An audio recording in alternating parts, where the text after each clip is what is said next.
When we take paracetamol, your body eliminates 85 to 95% of it within 24 hours, which is pretty good.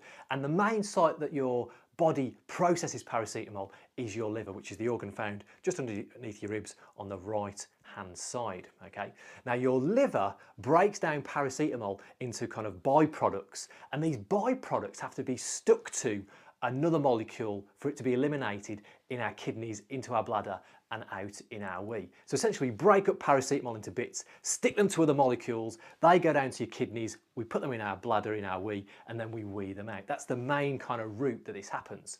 And the posh word for sticking these byproducts to these other molecules is called conjugate. So we're going to conjugate these bits to other molecules.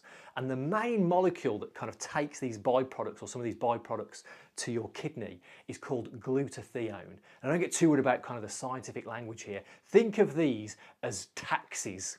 So all of these byproducts we've broken paracetamol into, we've got to stick them in a taxi, glutathione, and take it down into your kidneys so it can be put into your wee for you to wee out. Okay. Now the problem here is that your body has only got a limited supply of these taxis. It's only got a finite amount of glutathione and some of these kind of taxi molecules.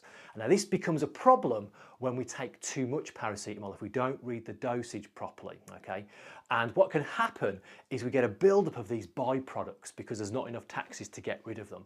And one of these byproducts is very, very reactive. It's a nasty little molecule, very reactive. Think of it like on a night out. They're the drunk that's going to go around starting fights, okay? And this molecule, this one particular nasty molecule is called, I'm going to read it off my script because it's really long, it's called N-acetyl P-benzoquinine imine.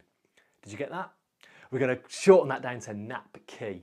So remember, your main site of kind of paracetamol processing is your liver. And if we don't have enough taxis, this little kind of molecule, this napk, is going to be really in high kind of concentration in your liver, and it's going to kick off.